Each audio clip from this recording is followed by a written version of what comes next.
What you just saw was a little demo, a little walkthrough, I guess, of my creation. That is a remake or demake of Chibi-Robo Plug Into Adventure in Game Builder Garage. In this section of the video, I'm pretty well just going to go over the basics of the game and a little engine that I created alongside it, just in case people are interested.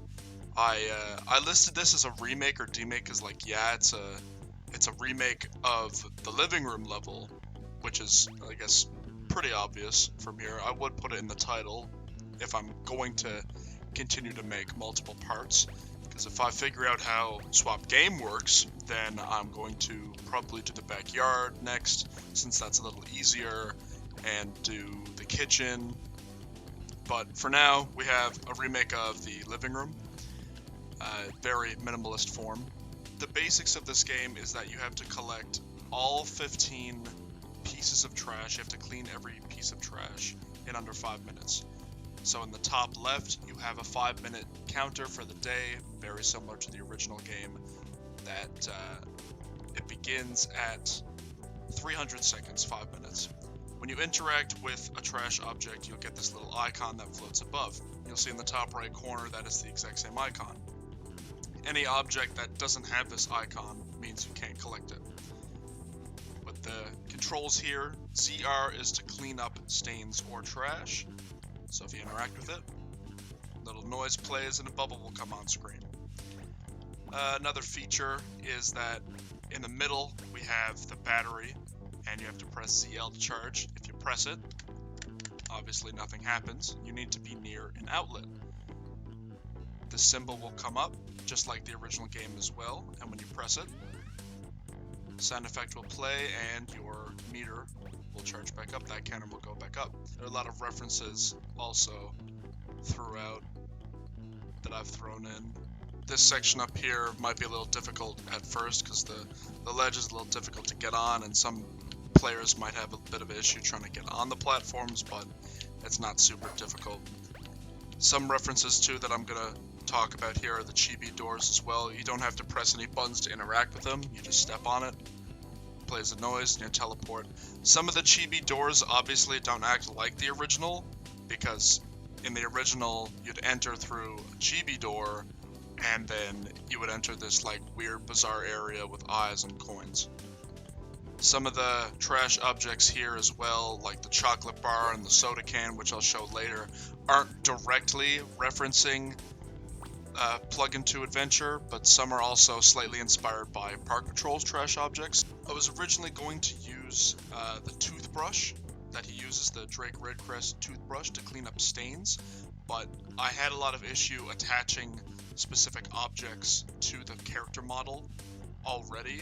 I initially fooled around with having to press Y to spawn the toothbrush it would appear alongside the Chibi-Robo player model, and then you would use it again to clean up just specifically little stains like that.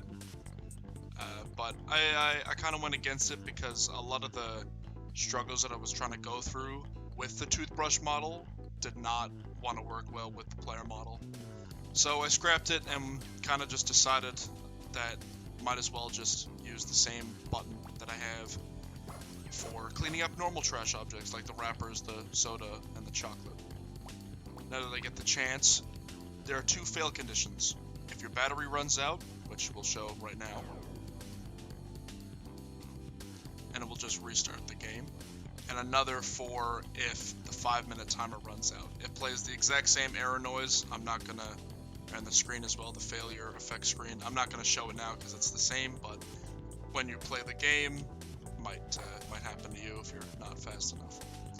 Like I said before, these objects here don't really have any other implications, I guess, or references to Park Patrol or Plug into Adventure. I just have them in because it's a little easy model to do texture work for. A couple of other references that I tried to clue in there are specific character references. So, for one, you'll see on the TV there's a robot that's supposed to reference Drake Redcrest. And you might see some other character references around too, like if you look at the door that points towards the kitchen. Some fans will realize what that is, and I'll put up some little reference images towards. A lot of the texture work as well. Some include a couple of references. One I'll show here now because it was really fun to make. This one here with the planted Giga-Robo. I'm not the best pixel artist, but this'll do. Not a lot of people are going to pay attention to this, so it works out.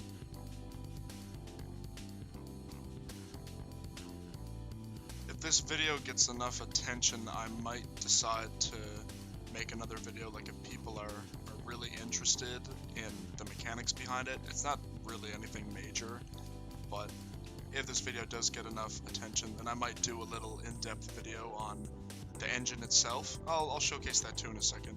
And just so this doesn't look like complete spaghetti by the time I release this video and this project itself, then a lot of things might be a little more organized than what it is right now, because it's really just all like spaghetti connections and textures just everywhere. But this is probably the most organized I have it, and it's the same with the engine. I'll briefly show that now.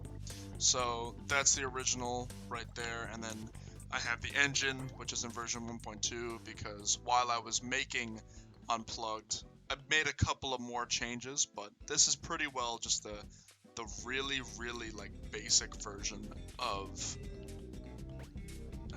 the engine. So we got your spill, your chocolate bar, your soda can, the wrapper.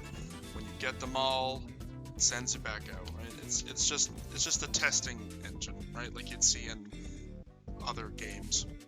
The outlet here, I didn't update the texture, so that's the original texture. It was the exact same as the middle bar. You can really get the similarity right there. But in Unplugged, I changed it to look similar to the icon in the top right. And in the future, I might go back and change a couple of things with this engine, might release that alongside Unplugged, but I haven't really decided yet. Talking about organization's sake, this is easily the most organized it's been. Got the half-eaten chocolate bar texture, the outlet, other trash textures with the wrapper and the soda can. Briefly showing how that works.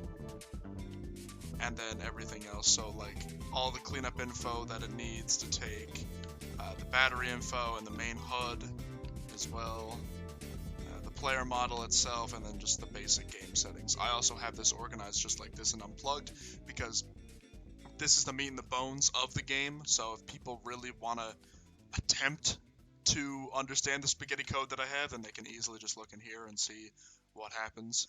But yeah, if this video gets enough attention, I'll definitely put up the engine alongside Unplugged and go in a little in-depth analysis on how I went about creating the engine and whatnot. So this is the game ID and my programmer ID that just uploaded it there now. So I'll have the game ID posted in the description of the video as well, just in case, because I don't know how many people are going to make it to the end of the video. But yeah, that's about it. If this video gets enough attention, like I said, I'll definitely make more talking about it more in depth, and I might do a sequel to the living room. But yeah, that's about it. Thanks for watching.